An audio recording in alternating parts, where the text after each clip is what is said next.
Hello guys, welcome back to our channel. Episode ആരംഭിക്കുമ്പോൾ കാണിക്കുന്നത് നെല്ലിശ്ശേരിയാണ്. ആതിരയോട് ഇവിടെ നിറങ്ങിപ്പോകാൻ പറയാൻ സച്ചിയോട് അവന്തിക പറയുകയാണ്. ഇത് കേൾക്കുന്ന സച്ചി അർച്ചനയുടെയും ആതിരയുടെയും അടുത്തേക്ക് ചെല്ലുമ്പോൾ ഇപ്പൊ തന്നെ ആതിര ഇവിടുന്ന് ഇവൻ അടിച്ചിറക്കുമെന്ന് കരുതി നിൽക്കുകയാണ് അവന്തിക. തുടർന്ന് സച്ചി പറയുകയാണ്, ആതിര എൻ്റെ ഭാര്യയാണ്. ഇപ്പോ എൻ്റെ ഭാര്യ മാത്രമല്ല എൻ്റെ കുഞ്ഞിൻ്റെ അമ്മ കൂടിയാണെന്ന് സന്ദീപ് പറയുമ്പോൾ ഇത് കേട്ട് ഞെട്ടലോടെ നിൽക്കുകയാണ് അവന്തികയും അനഘയും. അതിലെല്ലാം ഉപരി ഞാൻ ആതിരയെ ഒരുപാട് സ്നേഹിക്കുന്നുണ്ട്. അതുകൊണ്ട് തന്നെ ആതിരയെ ഉപേക്ഷിക്കാൻ ഞാൻ തയ്യാറുമല്ല. ഇത് കേൾക്കുന്ന സച്ചി പറയുകയാണ്, ഇപ്പോൾ എല്ലാവരും കേട്ടല്ലോ, സന്ദീപിന്റെ തീരുമാനം ആതിരയുമൊത്ത് ഒരുമിച്ച് ജീവിക്കണമെന്നാണ്. ആതിര അകത്തേക്ക് കയറി വരാൻ സച്ചി പറയുമ്പോൾ അർച്ചനയും കയറി വരാൻ പറയുകയാണ്. ഇത് കേൾക്കുന്ന ആതിര അകത്തേക്ക് കയറാൻ ഒരുങ്ങുമ്പോൾ അവന്തിക പറയുകയാണ്, നിൽക്ക്. അങ്ങനെ സന്ദീപിന് ഇഷ്ടമാണെന്നും ഭാര്യയാണെന്നും ഒക്കെ പറഞ്ഞാലേ ഈ വീടിൻ്റെ അകത്തേക്ക് കയറാനൊന്നും പറ്റില്ല. ഇവിടെ തീരുമാനമെടുക്കാൻ വേറെയും ആൾക്കാരുണ്ട്. സന്ദീപിൻ്റെ ഇഷ്ടം നോക്കി അങ്ങനെ എല്ലാ കാര്യങ്ങളും ചെയ്യാൻ പറ്റില്ലെന്ന് അവന്തിക പറയുമ്പോൾ സച്ചി പറയുകയാണ്, ഏട്ടത്തിയുടെ വിഷമമൊക്കെ എനിക്ക് മനസ്സിലാകുന്നുണ്ട്. പക്ഷേ ഈ സമയത്തല്ല ദേഷ്യവും വാശിയും ഒന്നും കാണിക്കേണ്ടത്. സച്ചിയോട് ആരാ പറഞ്ഞത് എനിക്ക് ദേഷ്യവും വാശിയുമൊക്കെയാണെന്ന്? അച്ഛൻ പറയട്ടെ ആതിരയോട് അകത്തേക്ക് കയറാൻ. സന്ദീപും ആതിരയും അർച്ചനയും ചേർന്ന് എൻ്റെ അനിയത്തോട് ചെയ്ത എല്ലാ തെറ്റുകളും മറന്ന് അകത്തേക്ക് കയറാൻ അച്ഛൻ പറയട്ടെ. ഇനി അച്ഛൻ അങ്ങനെ പറഞ്ഞാലും ഞാൻ ഇവരോട് ക്ഷമിക്കാനേ പോകുന്നില്ല. അത്രമാത്രം ഞാനും എൻ്റെ അനിയത്തിയും കരഞ്ഞിട്ടുണ്ട്.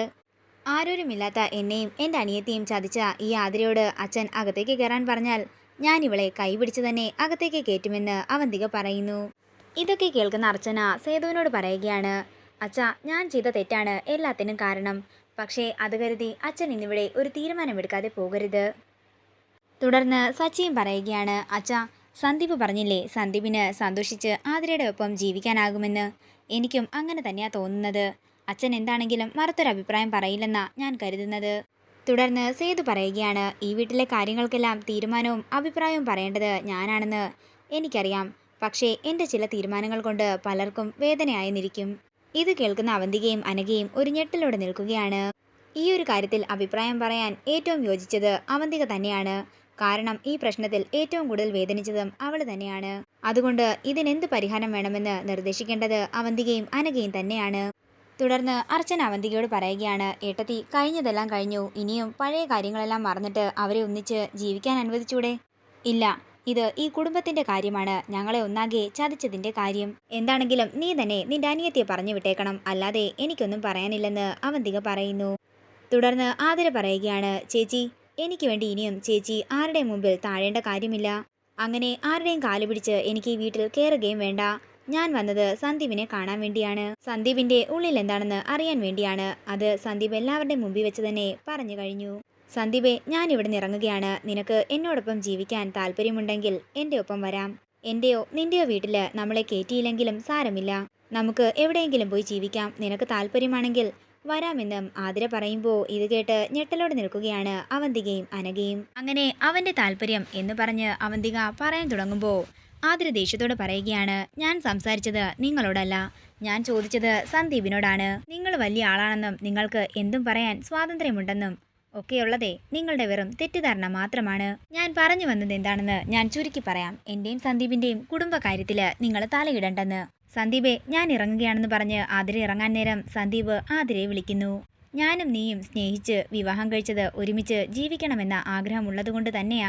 ആഗ്രഹം എനിക്കിപ്പോഴുമുണ്ട്. അതിന് ഈ വീട് തന്നെ ഒന്നിച്ച് ജീവിക്കാൻ വേണമെന്നില്ല. നിങ്ങളുടെ എല്ലാവരുടെയും അനുവാദം വാങ്ങിച്ച് ഒന്നിച്ച് ജീവിക്കണം എന്നായിരുന്നു ഞങ്ങളുടെ ആഗ്രഹം. ഇനി അത് നടക്കില്ലെന്ന് മനസ്സിലായതുകൊണ്ട് ഞങ്ങൾ ഇവിടുന്ന് ഇറങ്ങുകയാണ് എന്ന് അർച്ചന പറയുകയാണ്. ഇതിൻ്റെ എല്ലാം കാരണക്കാരി ഞാനല്ലേ. എൻ്റെ അനിയത്തിക്ക് സ്ഥാനമില്ലാത്ത വീട്ടില് എനിക്കും സ്ഥാനമില്ല. അതുകൊണ്ട് ഞാനും ഇറങ്ങുകയാണ്. ഇത് കേൾക്കുന്ന സേതുമാധവൻ ഒരു ഞെട്ടലോടെ അർച്ചനയെ നോക്കുകയാണ്. തുടർന്ന് സച്ചി വന്ന് പറയുകയാണ്, ഈ വിഷയത്തിൽ സന്ദീപ് എടുത്ത തീരുമാനം തന്നെയാ എനിക്കുള്ളത്. ഒന്നിച്ച് ജീവിക്കാനല്ലേ ഞങ്ങൾ വിവാഹം കഴിച്ചത്. അതുകൊണ്ട് അർച്ചനയോടൊപ്പം ഞാനും ഇറങ്ങും. ഏട്ടാ, എന്നെയും കൂടെ കൊണ്ടുപോകുമോ? എനിക്ക് നിങ്ങളില്ലാതെ ഈ വീട്ടിൽ താമസിക്കേണ്ടെന്ന് സ്നേഹ പറയുമ്പോൾ സ്നേഹയെന്ന് ഉറക്കെ വിളിക്കുകയാണ് അവന്തിക. അർച്ചനയുടെ ഇല്ലാത്ത വീട്ടില് എനിക്ക് താമസിക്കേണ്ട, ഞാൻ പോകുമെന്ന് സ്നേഹ പറയുന്നു. അച്ഛൻ ഒന്നുകൂടി ഒന്ന് ആലോചിച്ച് നോക്ക്. ഇതെല്ലാം ഇവിടെ വെച്ച് നിർത്തണോ എന്നോ അതോ വീണ്ടും വാശി കാണിക്കണോ എന്ന്. കുറച്ചു നേരം കൂടി അച്ഛൻ്റെ മറുപടി കാത്ത് ഞങ്ങൾ പുറത്ത് കാണും. എന്നിട്ടും അച്ഛൻ്റെ മറുപടി മൗനമാണെങ്കിൽ ഞങ്ങൾ ഇവിടുന്ന് പോകും. അത്രയും പറഞ്ഞുകൊണ്ട് അവരെല്ലാം അവിടെ നിറങ്ങുമ്പോൾ അവന്തികയും അനഘയും കൂടി അകത്തേക്ക് പോകുന്നു. തുടർന്ന് സേതുമാധവനും വിഷമത്തോടെ അകത്തേക്ക് പോവുകയാണ്. എന്ന് ഇടിമിന്നൽ ഉണ്ടാവുകയും മഴ പെയ്യുകയും ചെയ്യുന്നു. ഇത് കാണുന്ന സേതു വിഷമത്തോടെ പുറത്തു നിൽക്കുന്നവരെ നോക്കുകയാണ്. പിന്നീട് കാണിക്കുന്നത് അനഘയും അവന്തികയുമാണ്. എന്താണെങ്കിലും നന്നായി, എല്ലാം ഓരോന്നോരോന്നായി ഇറങ്ങിപ്പോയല്ലോ.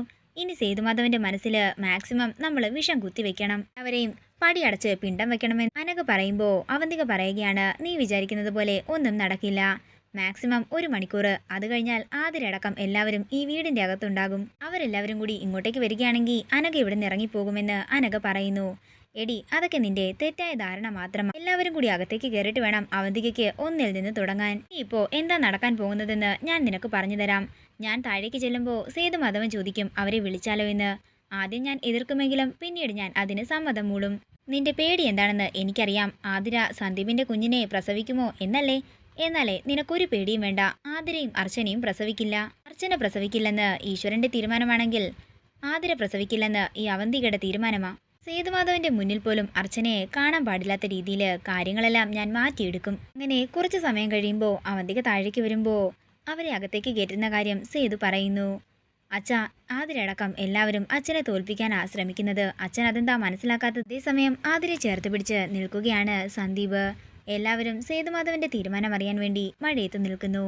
ഇതോടുകൂടി ഇന്നത്തെ എപ്പിസോഡ് ഇവിടെ തീരുകയാണ്. വീഡിയോ ഇഷ്ടമായെങ്കിൽ മറക്കാതെ ലൈക്ക് ചെയ്യുക, ഷെയർ ചെയ്യുക, കമൻറ്റ് ചെയ്യുക.